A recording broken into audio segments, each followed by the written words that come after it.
हे नागिन, ये बहुत ही शक्तिशाली हथियार है।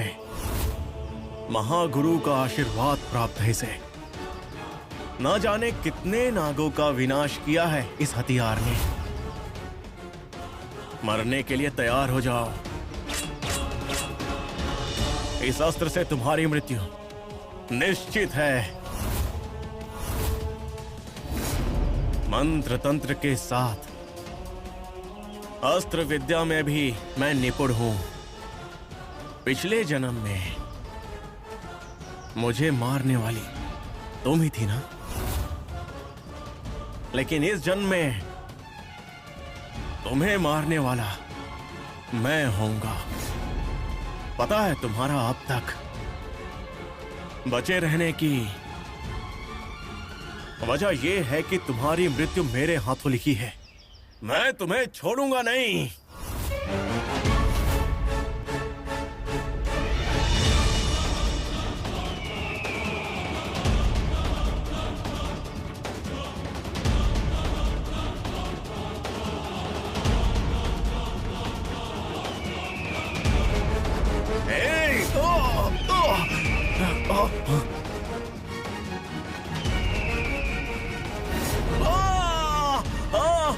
मेरी आँख,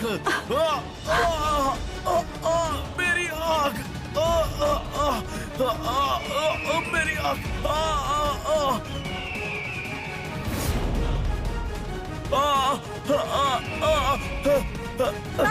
ना। मेरी आँख,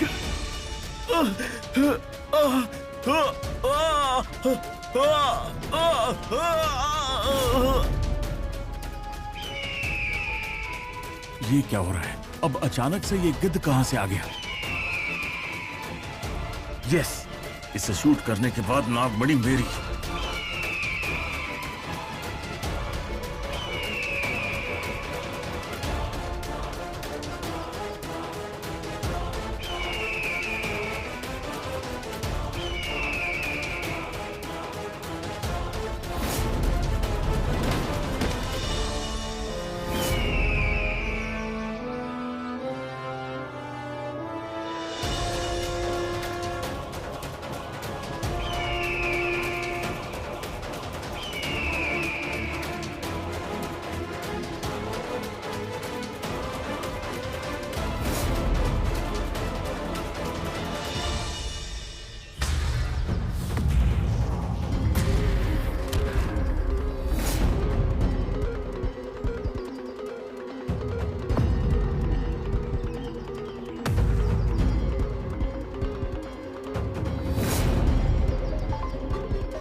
मादलम्मा।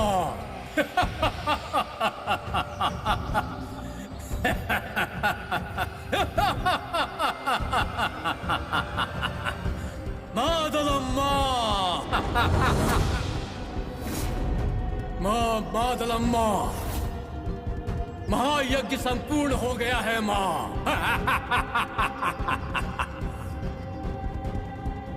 नागलोक की मायांगिनी महातांत्रिक त्रयंबा, धनंजय रूपी दिग्विजय, सबकी मृत्यु हो गई है मां। इन सब के पीछे है वो कनम्मा, उस कन्नूर की कनम्मा,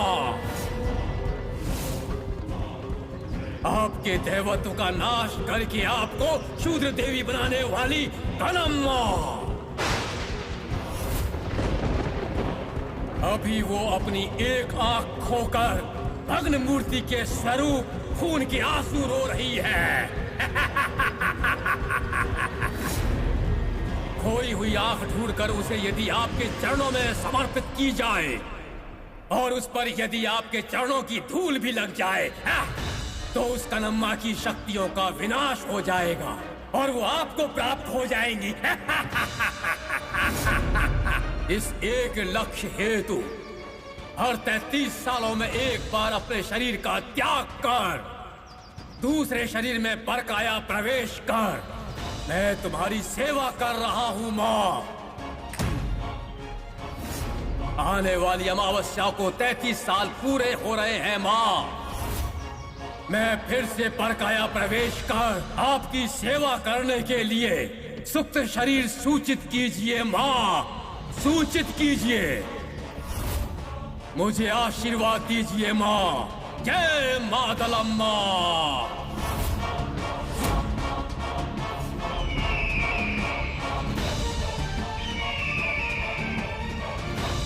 हे महादेव, अंतिम पल में एक गरुड़ पक्षी नागमणि को छीन कर उड़ जाता है, इसका मतलब क्या यही आपकी इच्छा है महादेव? हो भी सकता है और नहीं भी हो सकता। नागमणि द्वारा किए जाने वाला काम इस लोक में अभी तक नहीं हुआ। क्या इस बात की सूचना है या फिर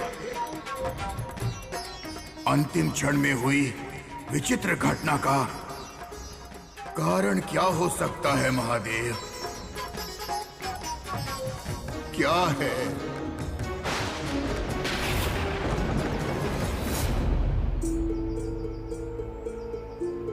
सब ठीक चल रहा था। नागमणि मुझे मिलने ही वाली थी, लेकिन उतने में ना जाने वो गरुड़ कहां से आ गया और नागमणि लेके चला गया। पिछले जन्म के मेरे सभी दुश्मनों का मैंने संहार कर दिया। मेरा बदला पूरा हो गया। इन सब के बावजूद नागमणि अब तक भूलोक पर ही है। हे परमेश्वर, ये सब क्या है? आखिर आप क्या चाहते हैं?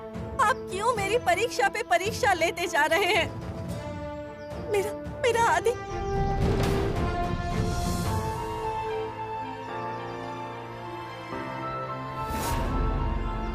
मेरा आदिशेष। हे भगवान, जब मैं शतशृंगा का संहार करने के लिए उसके पीछे भाग रही थी, तब मेरे पीछे त्रिशूल और अभय ये दोनों पीछा कर रहे थे। लेकिन जब मैं इस तरफ आई तो हे भगवान, वो दोनों कहाँ रह गए? हे परमेश्वर, भले ही नागमणि मेरे हाथों ना लगी हो, लेकिन मेरी सबसे बड़ी ताकत मेरे आदिशेष है।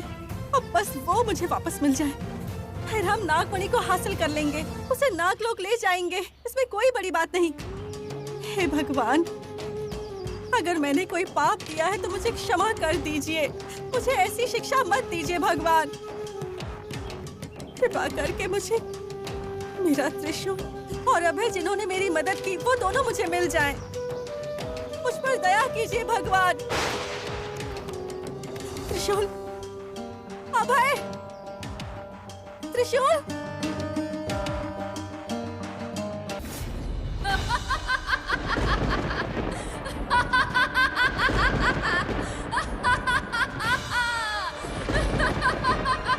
ये क्या है माँ? आप अपने इस उग्र रूप में हंस रही हैं, तो इसका मतलब कहीं ये तो नहीं कि हम जिस पल का इंतजार कर रहे थे वो पल अब आ गया है? क्रोध वदने कहीं जाने वाली आप मंद हंसी हंस रही हैं, मतलब अब हम सब जैसा चाहते हैं वैसा ही होने वाला है, इस बात की सूचना है क्या माँ? मुझे भी समझ में ना आ रहा हो ऐसी कोई घटना घटने की सूचना दे रही हो ना माँ। मुझे उसके बारे में सूचित कीजिए माँ, सूचित कीजिए। ओम मादलम्मा नमः। जय मादलम्मा। त्रिशूल,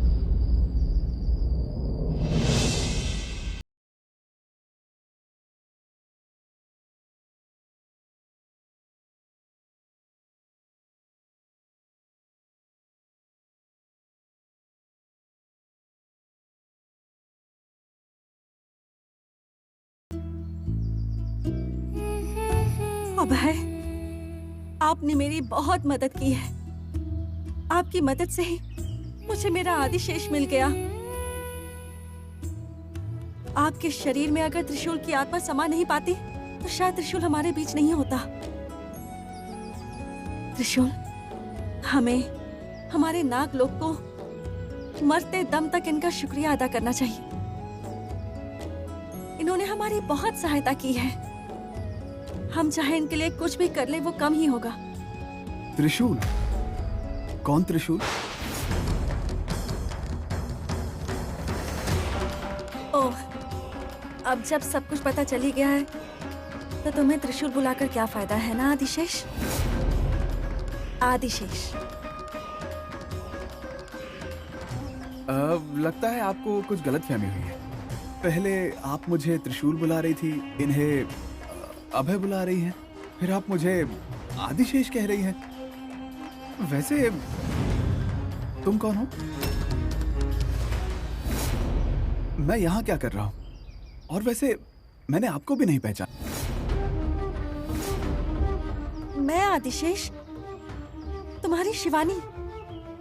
एक मिनट, हम लोग आपको हमारे बारे में पूछ रहे हैं और आप अपने बारे में क्यों बता रही? और फिर हम यहाँ कर क्या रहे हैं? ये कौन है?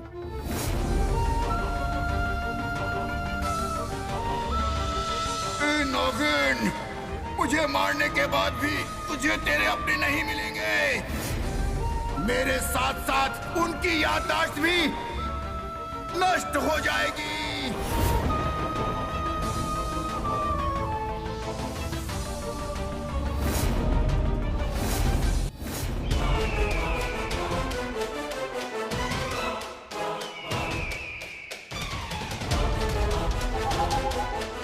अरे दोस्त, हमारे डाले हुए जाल में कोई सुअर फंस गया है क्या? उनके पानी पीने का वक्त हो गया है, देखते हैं कोई फंस गया होगा। हाँ, ऐसे वक्त पर न जाने वो महादेव कहाँ चला गया। जाल उसी ने बिछा है, अगर वही नहीं होगा तो कैसे चलेगा? ओ मंजू भाई, आ जाओ भाई, कहाँ चले गए थे? अरे वो मैं थोड़ा बहुत अच्छी तरह जानता हूँ तुम्हें। अब चलो जल्दी।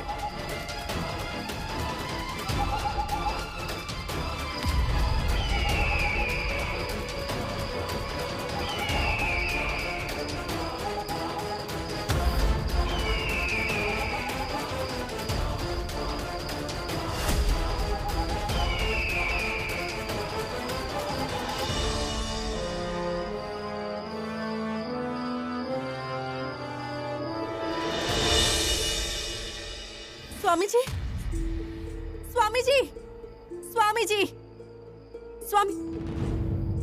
जय भोलेनाथ। शिवानी, सप्त लोगों के सारे दुखों का समाधान करने वाली तुम ही हो। तुम्हारे दुखों के लिए तुम मुझे याद कर रही हो? ये कौन है? ये ऐसी बातें क्यों कर रहे हैं? देख लिया स्वामी जी, इन दोनों की हालत देखी। अब बताइए मैं क्या करूं? चिंता मत करो शिवानी, शायद यही उस सर्वेश्वर की इच्छा हो। आप क्या कहना चाहते हैं स्वामी जी? नागमणि ने अपनी शक्तियां हासिल कर ली, अब वो किसी के भी हाथ लग जाए तो हम उसे भगवान की इच्छा नहीं समझ सकते। और फिर इन दोनों का ऐसा बर्ताव करना, यही भगवान की इच्छा है क्या? सकल चराचरों का नाथ मेरे विश्वनाथ हैं, महेश्वर हैं। उनकी मर्जी के खिलाफ एक तिनका भी नहीं हिल सकता। अगर उस करुणाकर की रक्षा प्राप्त करके ऐसी समस्या उत्पन्न हुई है तो मतलब इसके पीछे जरूर कोई महत्वपूर्ण कारण होगा शिवानी। हर पल के साथ मेरा विश्वास कम होता जा रहा है स्वामी जी। कृपा करके इन्हें पहले जैसा बना दीजिए। आदिशेष को सारी सच्चाई पता चल गई है। अगर वो पहले जैसे ठीक हो जाए तो हम दोनों मिलकर नागमणि को ले जाएंगे। इसके अलावा और कोई रास्ता नहीं दिखाई दे रहा है स्वामी जी।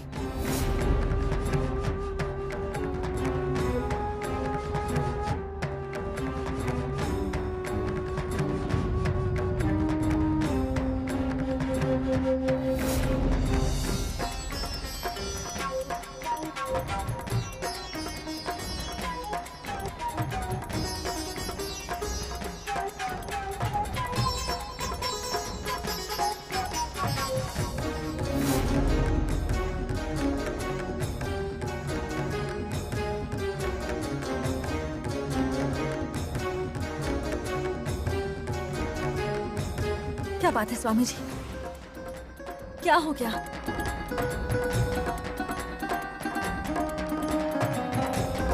घनघोर विपत्ति उत्पन्न हो गई है शिवानी।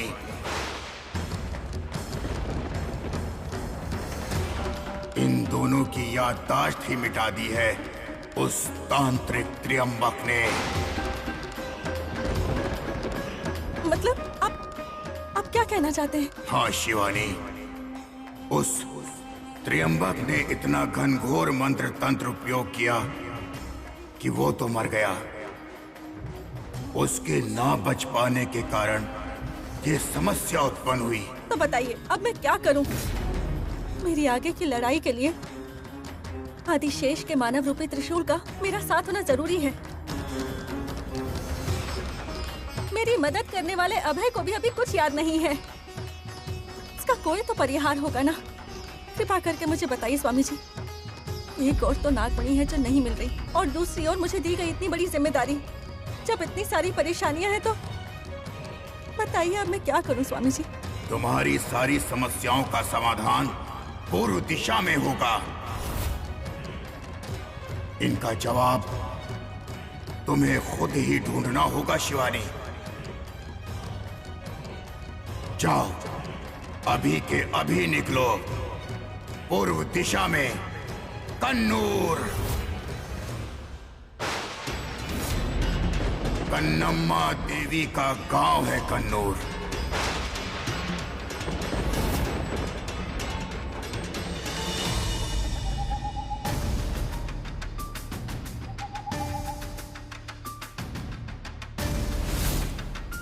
ऐसा लगता है ये कोई सितारा है। भैया, यहाँ कोई एरोप्लेन से फेंक कर तो नहीं चला गया? एरोप्लेन से ऐसी चमकती हुई चीज कोई फेंकता है क्या? देखो तो कितनी अजीब दिखाई दे रही है। अब हम क्या करें? हमारे गांव के बड़े वसंत भाई हैं, उन्हें ही बुलाकर इसे दिखाते हैं। जाओ वसंत भाई को लेकर आओ। जी भैया। स्वामी जी, आपका मतलब है कि कन्नूर में इन दोनों को ठीक करने का उपाय मिल जाएगा? लेकिन कन्नूर और नागों का क्या संबंध है स्वामी जी? कन्नूर में स्थित कन्नम्मा देवी का और नागलोक का बहुत पुराना संबंध है।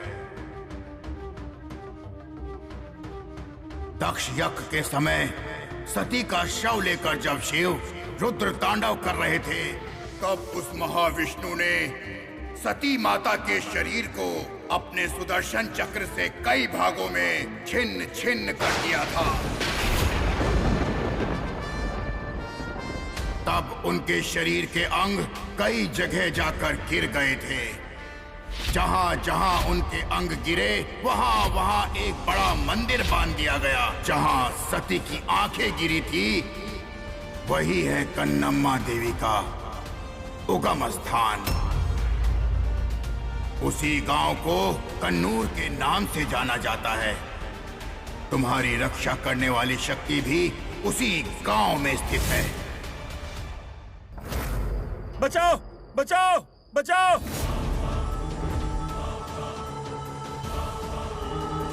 बचाओ बचाओ!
साजिश कर चालाकी से हमारे गांव में घुसने के साथ साथ हमारे ही गांव वालों को डसने चले हो। दुष्ट सांप, ये कन्नूर है। सांप यहाँ आ नहीं सकते और कोई सांप यहाँ से बच नहीं सकता। तड़पो। मेरे पति को देखे बिना, उनसे बात किए बिना जैसे मैं तड़प रही हूँ, वैसे ही मेरे पति को मारने वाले तुम्हें भी तड़पना होगा। कोई सांप जिंदा नहीं बचेगा। कन्नूर में आए हुए सांप का मरना तय है। कन्नूर में घुसने वाले हर सांप के साथ यही होगा। वो नागमणि कन्नम्मा की आंखें हैं, ऐसा गांव वाले मानते हैं। ये एक देव रहस्य है। जब सही समय हो तभी उसके बारे में जानना चाहिए। तुम्हें तो पता होगा शिवानी, कन्नूर में स्थित कन्नम्मा की आंखों को शत्रसिंह द्वारा हाथ लगाने का दिन नाग पूर्णिमा का दिन होता है। उस आंख को मूर्ति से निकालते वक्त तुम्हें नागलोक में ही पता चल गया था। तुमने कन्नम्मा की आंखों की रक्षा करने हेतु उस शत्रसिंह का वध कर दिया।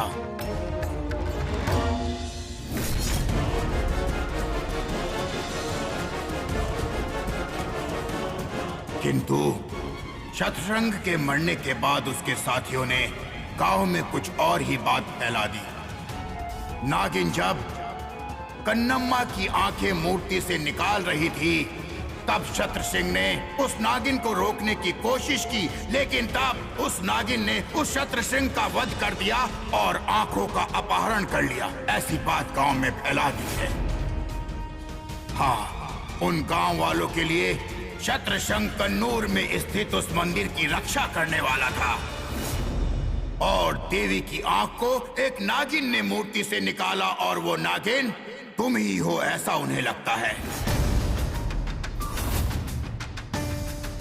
ये आप क्या कह रहे हैं स्वामी जी? हाँ शिवानी, मैं सत्य कह रहा हूँ। आज भी कन्नूर के लोग शत्रसिंह को नायक मानते हैं। इस हेतु नागों को वो गांव वाले दुश्मन मानते हैं।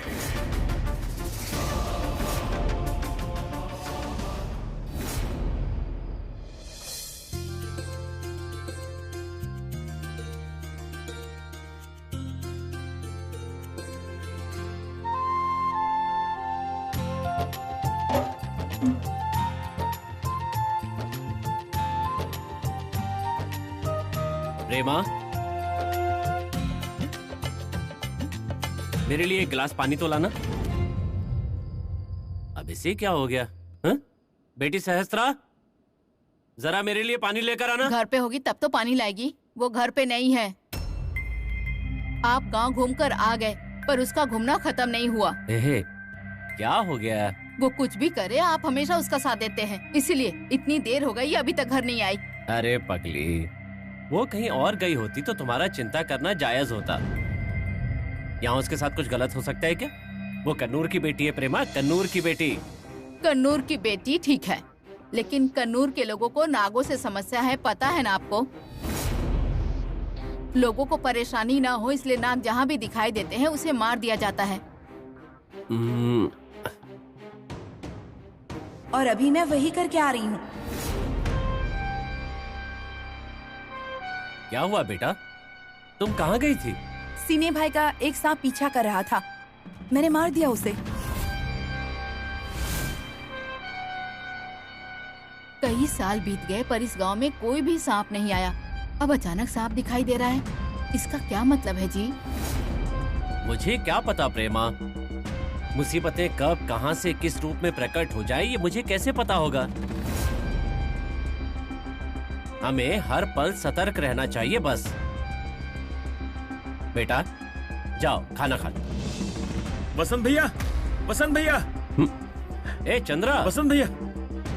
क्या हुआ रे? भैया मैंने वहाँ पर एक वो। हाँ, क्या हुआ वहाँ पे?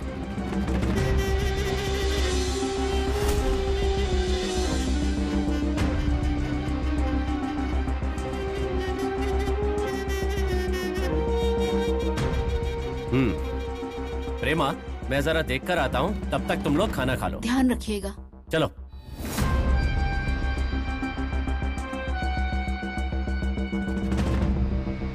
वहां जाने पर तुम्हें कई सारी परेशानियों का सामना करना पड़ेगा शिवानी, क्योंकि तुम भी एक नागिन हो। नागिन में भी तुम कोई एक आम नागिन नहीं हो। उन गांव वालों के लिए छत्रसिंह का संहार करने वाली और कन्नूर देवी की आंखों का अपहरण करने वाली नागिन हो। अगर फिर भी तुम जाना चाहती हो तो तुम्हारे प्राणों पर संकट आ सकता है, सोच लो। स्वामी जी, चाहे जो भी हो जाए, चाहे कैसे भी हालात हों, मुझे वहां जाना ही होगा। इन दोनों की समस्या का परिहार मुझे ढूंढना ही होगा। उसके बाद इन दोनों में से मेरा आदिशेष कौन है, इसका पता लगाना होगा। मुझे अपने आदिशेष के साथ मिलकर नागमणि हासिल करके नागलोक लौटना ही होगा। लेकिन एक बात हमेशा अपने ध्यान में रखना शिवानी, जितनी भी शक्तियों का तुमने आज तक सामना किया है, इन गांव वालों की शक्तियां उनसे बहुत अधिक हैं। कन्नूर की सरहद के अंदर पैर रखने के दूसरे पल ही तुम्हारी समस्त शक्तियां निष्क्रिय हो जाएंगी। तुम्हारे पास नाग के रूप में परिवर्तित होने जैसी सामान्य शक्ति भी नहीं रह जाएगी। इतना ही नहीं शिवानी, दूसरे किसी भी देवी शक्ति में हो या कोई नाग शक्ति से किसी प्रकार की मदद की अपेक्षा मत रखना। सुनो, मेरी बात ध्यान से सुनो। उस गांव में पहुंचने से पहले तुम तीनों में से अगर कोई भी वापस आ गया तो तुम तीनों लोगों की जान खतरे में पड़ जाएगी। यही कारण है जिसकी वजह से मैं तुम्हें बार बार सोचने के लिए कह रहा हूं शिवानी। एक बार फिर से सोच लो। सोचने की बात नहीं है स्वामी जी, मुझे जीतना ही होगा। क्षुद्र शक्तियों का नाश करना ही होगा। उन दुष्ट शक्तियों से हमारे लोक को होने वाली मुसीबतों का मुझे खात्मा करना होगा, और ये सब करने के लिए मुझे जीतना होगा। आशीर्वाद दीजिए स्वामी जी।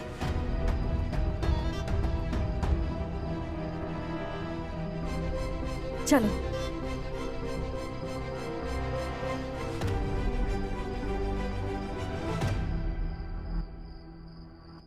कहां से गिराए? ऊपर से गिरा भाई। महादेव, ये क्या है, जरा देखो।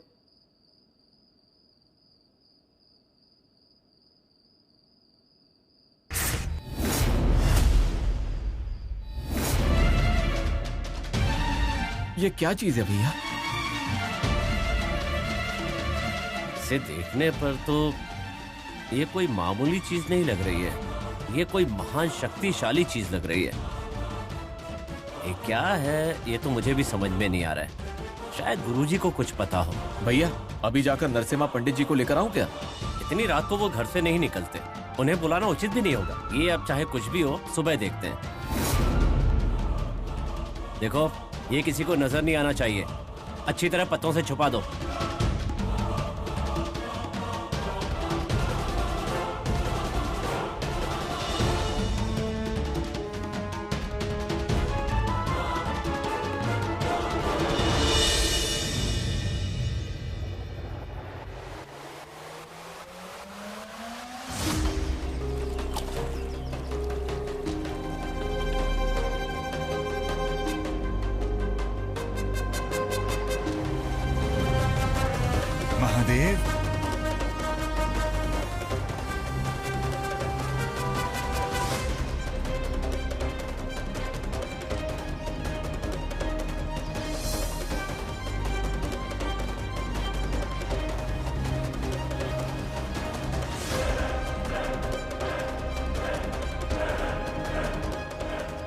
ऐसे ही गुरुजी, ये रात में भी ऐसे ही चमक रहा था। ये क्या हो सकता है गुरुजी? गांव के श्राप मुक्त होने का समय आ गया है।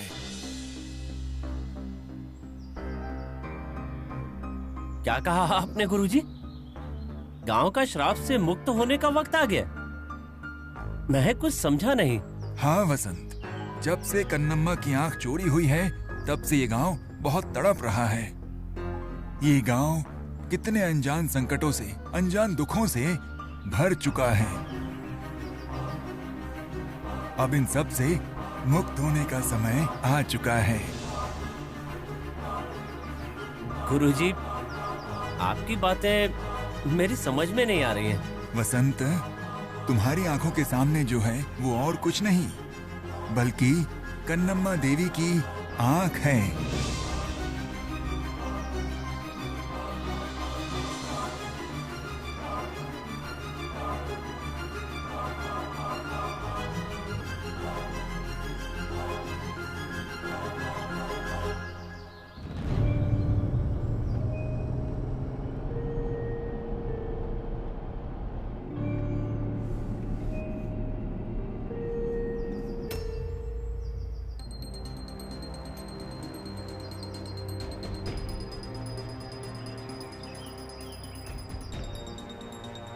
हमारे उस मंदिर के रखवाले शतशृंग का संहार कर उस नागिन ने जिस आंख का अपहरण किया था, ये वही आंख है। नागलोक से आई हुई नागिन ने कन्नम्मा की आंख की चोरी की थी।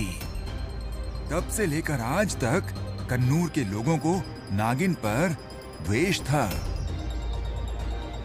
तुम तो जानते ही हो वसंत, इसलिए कन्नूर में नाग स्थान हो या नाग देवता की मूर्ति हो, कहीं दिखाई नहीं देगी। और तो और उस परम शिव की गर्दन पर भी नाग नहीं है। और सिर्फ यही वजह है कि इस गांव में तब से सांपों का आना वर्जित है। मान लो अगर सांप इस गांव में आ भी जाए तो इस गांव के लोग उसे मार देते हैं। हाँ गुरुजी, सब ठीक होने जा रहा है। न जाने कितने सालों के बाद माँ कन्नम्मा की आंख मिल गई है। इस आंख को माँ कन्नम्मा को दिखाने से माँ की आंखों से बह रहे खून के आंसू रुक जाएंगे। हमारे गांव पर लगे हुए श्राप से हम मुक्त हो जाएंगे, है ना गुरुजी? ये काम तो जल्द से जल्द करना होगा वसंत, किंतु अभी मुहूर्त सही नहीं है।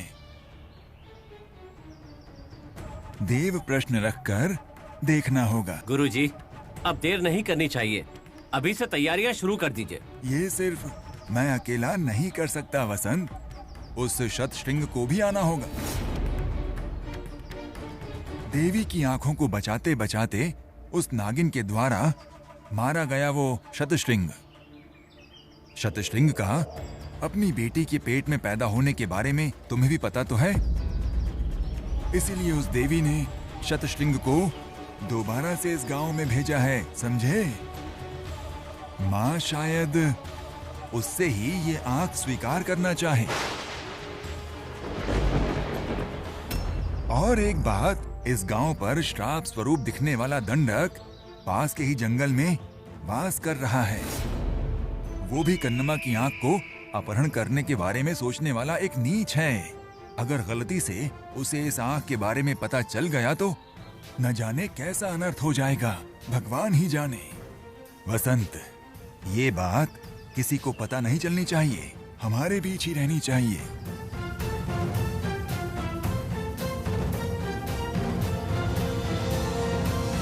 आप चिंता मत कीजिए, उसके पास सबका समाधान है। अच्छा, तो आखिर है कौन वो? वो है सहस्रा।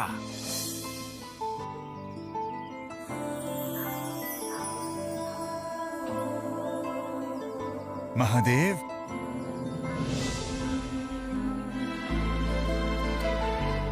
हमारे कन्नूर की शान है वो। अरे आप लोग उसके बारे में इतना सब कह रहे हो ना, ऐसी क्या खास बात है? उसके ऊपर अश्विनी कुमारों का आशीर्वाद है।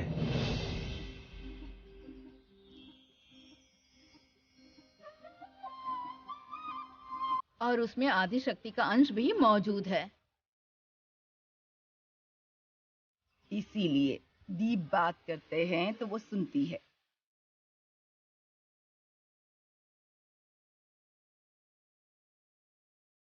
उसके पास जो भी समस्या लेकर जाता है वो उन्हें हल बताती है। शिवू, शिवू, शिवू, अरे कोई है क्या? ओ भैया, शिवू को सांप ने डस लिया है। शिवू, अब जल्दी से जाकर सहस्त्रा दीदी को ले आओ। हाँ, शिवू।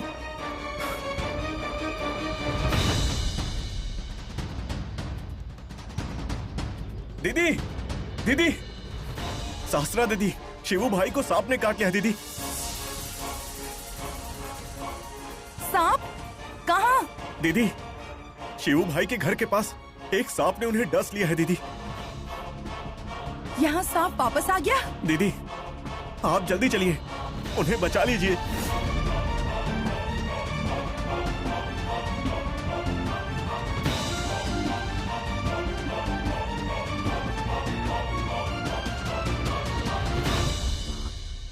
माँ दीपेश्वरी, सांप की वजह से गांव में परेशानी हो रही है। उनकी प्राण ज्योति कभी बुझने न पाए, इसका आप ही कोई उपाय दिखाइए। मंदिर के दाहिनी ओर नवग्रह मंडप के पास विनाशिनी मूलिका है, उसे ले आओ। उसका रस इसकी नासिकाओं में और इसके पांव पर लगा दो। ठीक है माँ, जैसा आप कहें। आंखें खोल शिवू, जल्दी चलिए, तुझे कुछ नहीं होगा। सहस्त्रा दीदी आने वाली है। आंख खोलना शिवू, शिवू, तू हमें छोड़कर नहीं जा सकता। शिवू, देखना इसे। शिवू, क्या हो शिवू, गया? मुंह से जान निकल रहा है।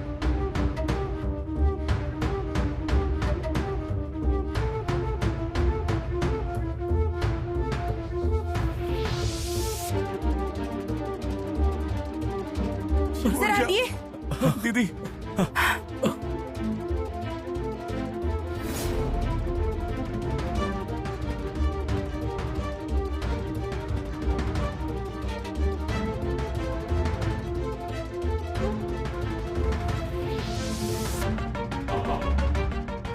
इन्हें थोड़ा ऊपर लेटाइए।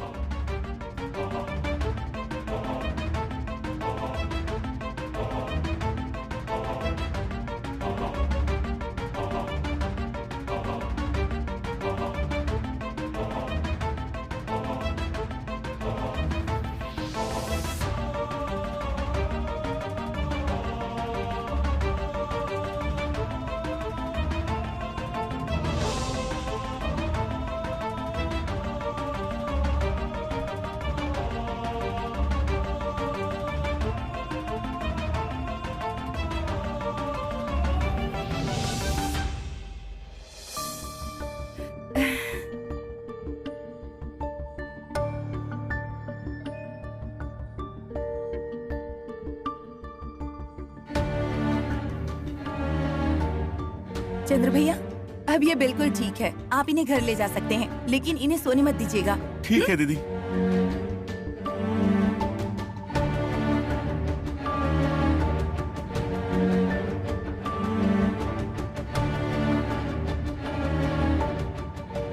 देखा तुमने हमारी बच्ची के हाथ का जादू?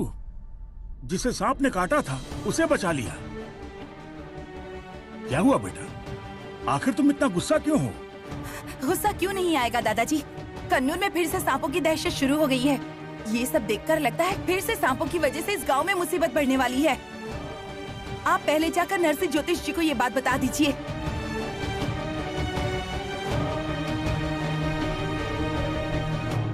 एक अनजाने गांव में जा रहे हैं, उन सभी दुश्मनों के बीच कोई ना कोई तो होगा जो मुझे समझेगा। हमारे कुन्नूर गांव में फिर इन सांपों से मुसीबत। लगता है इन सांपों को सबक सिखाना ही पड़ेगा।